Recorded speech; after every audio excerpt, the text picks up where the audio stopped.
Okay, so today we have two speakers,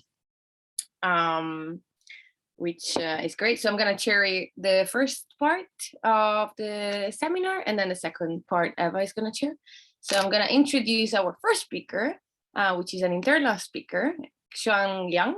And very briefly, I hope I get all of this correct, but you started your academic career at Xiamen University, studying cell biology and histology. Then you moved to Queensland University, where you worked also with Guillermo Gomez. And I think from what I got is that you developed this interest mainly for epithelial dynamics, and you span across different contexts, let's say.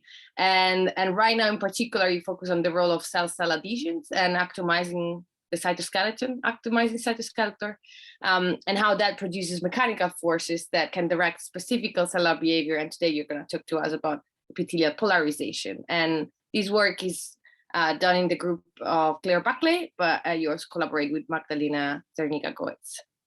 If that's all correct, I'll give you the floor so you can start your talk.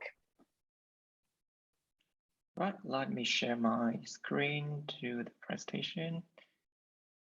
Yeah, and many thanks to the, oh, I actually cursor is frozen here, sorry. Yeah, and many thanks to the organizers and also the host for having me here today. And we're grateful for this opportunity to introduce our work. So I'm the postdoc based in Claire Buckley Lab at Department of Physiology, Development and Neuroscience at Cambridge.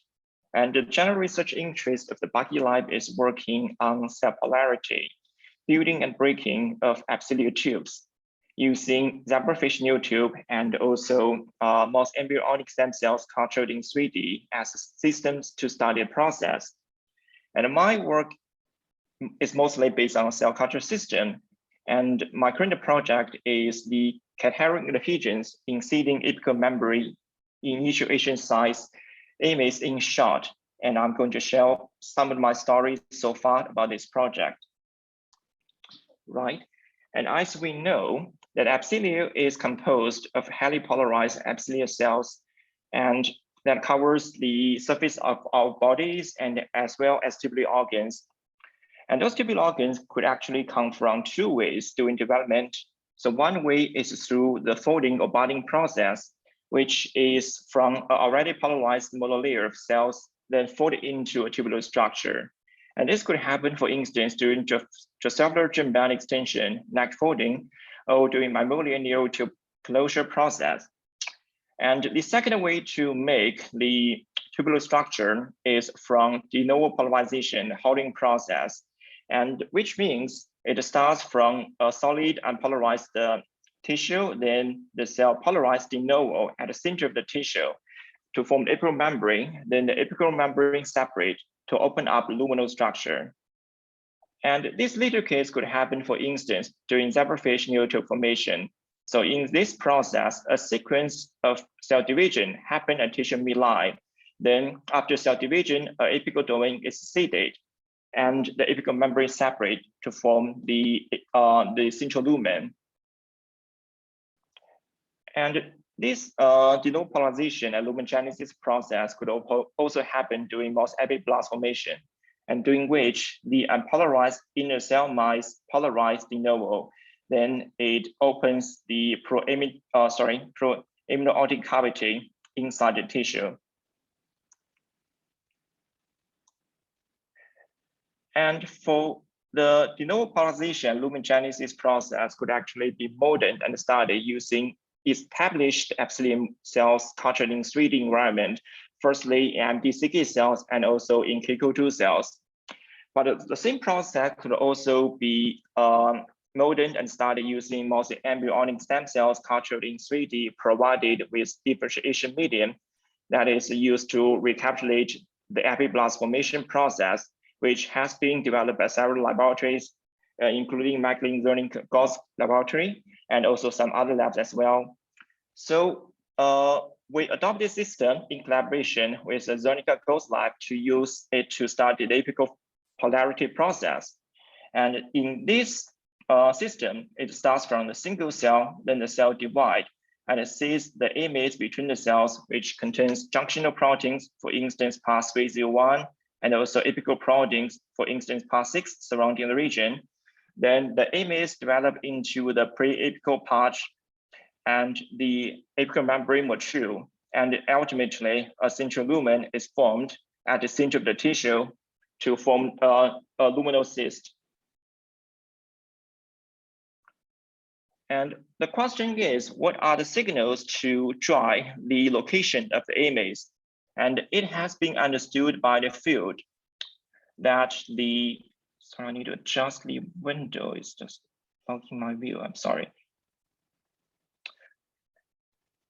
And it is understood by the field that actually the cell division, particularly the mid-body cytokinesis, tell the cell where to polarize and seed the image. For instance, in those two cases, pathway or the touch junctional proteins was seated at where the mid-body was, and eventually after cell division and the apical domain seated between these cells. However, in the zebrafish neotube, pathway was actually polarized adhesion midline before the central cell division happened. And even when the cell division was blocked by drug treatment, the cells were still able to polarize pathway into the central midline.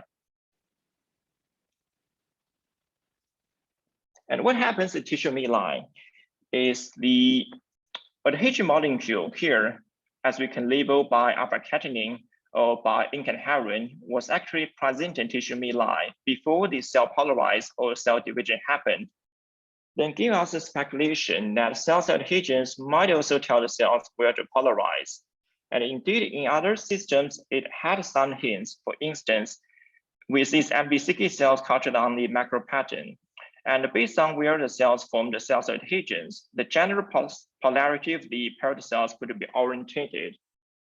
And also for this case, during the Drosophila development, when the cell junctions were actually reorganized, and the fly homology pathway bars actually follows the location of E-CADHERIN along the cell-cell interface.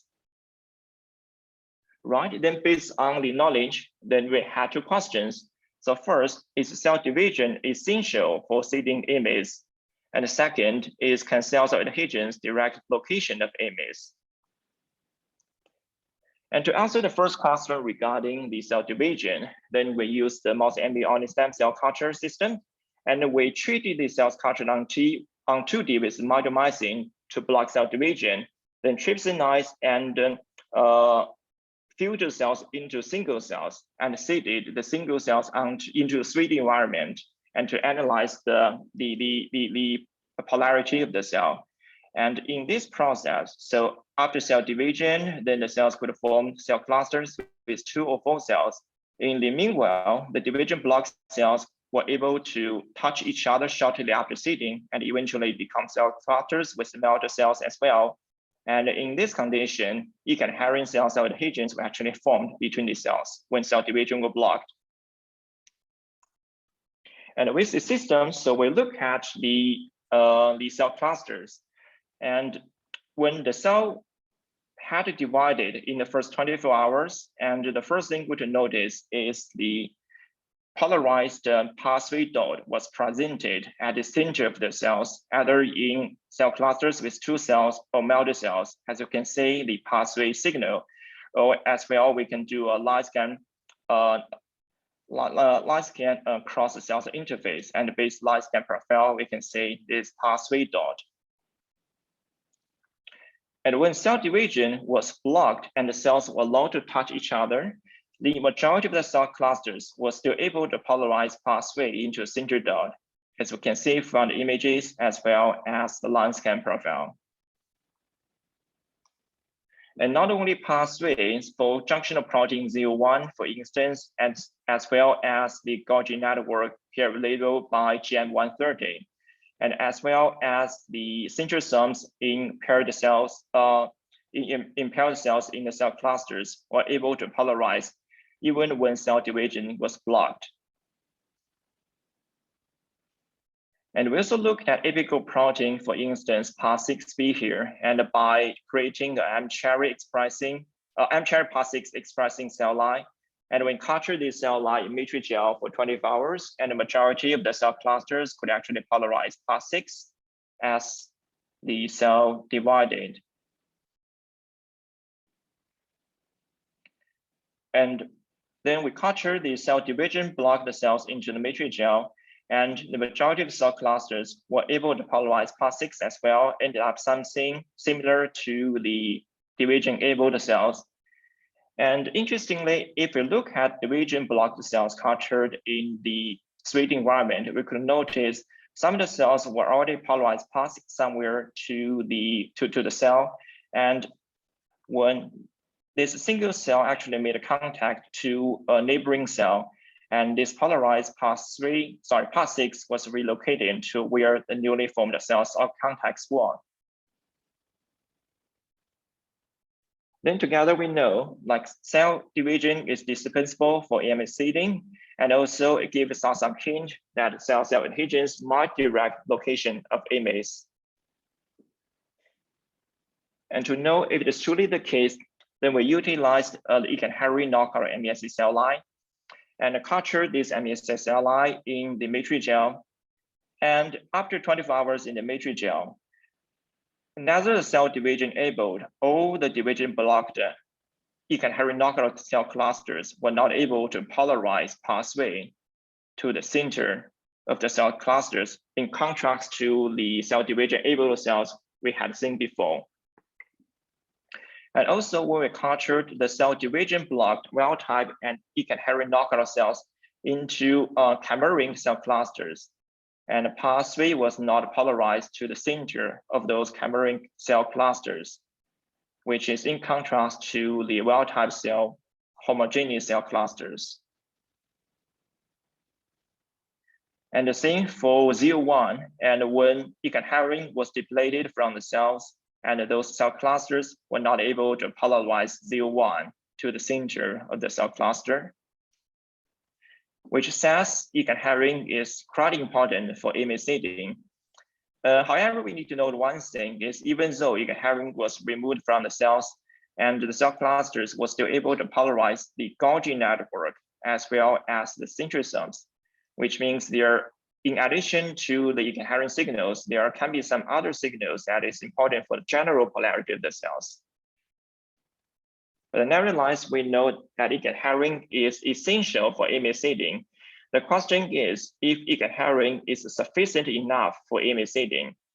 And to test this idea, so we did a few tests. And the first thing is we cultured the stem cells into agarose that had no ECM components, because we know on top of when cells were cultured in the Matrigel system, it does not only receive the signals from the cells, but also the signals from extracellular matrix, ECM. And in this ECM-free environment, so the cells after cell division were able to polarize pathway to the center. And when the cells had no E-CADHERIN, and the pathway signal was dismissed. And importantly, when the cell division blocked the cells cultured in this ECM-free environment, and the cells were still able to polarize pathway to the center of the cell cluster. Another test we did is to culture cell division blocked mESC onto E-CADHERIN coated surface, and then top the cells with Matrigel. And in this condition, the cells were actually able to polarize pathway to the center of the cell at the dorsal region close to the glass.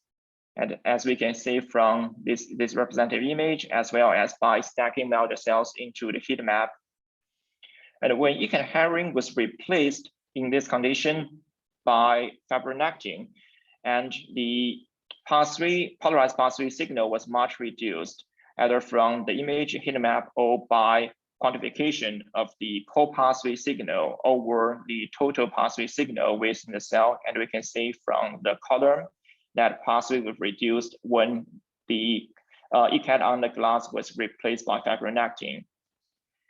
And importantly is when the cells were cultured on the E-CADHERIN surface without topped by Matrigel, the cells were still able to polarize pathway to the center. So taken together, we know E-CADHERIN adhesions are essential and also sufficient for image seeding. Now we know that cadherin junctions are important for the image seeding process. We naturally ask how would that affect the lateral lumen-genesis process? And to know the answer, then we culture the cells longer in matrigel. And as published before, when the cells were cultured, wild-type mESC were cultured in matrigel beyond 2 days, and the cells start to form the luminal structure with a single lumen in the middle, then lumen expands to become bigger lumen. And in contrast, when they cultured E-CADHERIN knockout cells 2 days in matrigel, and the majority of the cell clusters were not able to form luminal structure, except for only a small fraction of the cells could form like kind of a curved structure with pathway polarized to a tip somewhere in the cell cluster. And interestingly is when the cells, the E-CADHERIN knockout cells were checked at day 3, post day 3 in matrigel, and you could notice a large proportion of the E-CADHERIN knockout cell clusters form this kind of curved structure. And even more interestingly is many of the cell clusters will become this luminal structure with a single lumen at the center of the cells, which is different from the previously sister culture system using MDCK or K2 cells. In those cells, when E-CADHERIN was removed, the cells either had no lumens at all or become the structure with small lumens, but not a single lumen, as we can see here. Then we ask how this process happened, and look at the lumen-genesis process, and the same as the known idea is when the wild-type cells were cultured beyond 2 days, and they start from a small single lumen, then the lumen expand, as we can see from those fixed images, as well as by line movie using lab acting as a tracker. Then we can see lumen start from a small lumen, then expands into a big lumen. And then we look at E-CADHERIN knockout cells, and at different time points, we can notice that there are different structures. So some structures form this kind of the open cavity, and some are this closed cavity. They quantify the percentage of these structures. And the ones without any cavity structure is defined in this red color, and these open cavity are in cyan, and the closed luminal structure are in blue. And the percentage of cyan and blue combined a long time are actually increasing among all population of cell clusters, and as well as this blue population, the closed cavity, increased among the combination of those two clusters. So taken together, it gives us the idea that the E-CADHERIN knockout cells may form this curved structure first, then it's wrapped into this closed structure. And indeed, when look at live cell movie, for instance, this example, and we can see that the E-CADHERIN knockout cells firstly form this like curved open cavity, and it's wrapped up into a closed cavity. Well, then taken together, so we have working modeling here is the mESC cells cultured in 3D environment can polarize de novo and seed their image without cell divisions, as long as the cells are allowed to make cadherin-based cell adhesions between these cells. But when E-CADHERIN was removed from these cells, the cells were still able to make single luminal spirals, and the process involves a wrapping process instead of holding process in the wild-type cells. And of course, there are still a few questions. We have some preliminary data and thoughts, but we're not able to fully understand at this point. But I'm not covering those topics in the talk today, but I'm very happy to discuss with audience as some of those are listed here. Right, and that will be the end of talk. And many thanks to the lab members from the back group, particularly Xuan Liang, who was the master in cloning and SIMD many times, and also people from Learning Course Lab, particularly Antonio, Marta, and Matteo for helping setting up the cell culture and the microscope, and many appreciations to the life funds and as well as the fellowships that kept us floating. Thank you.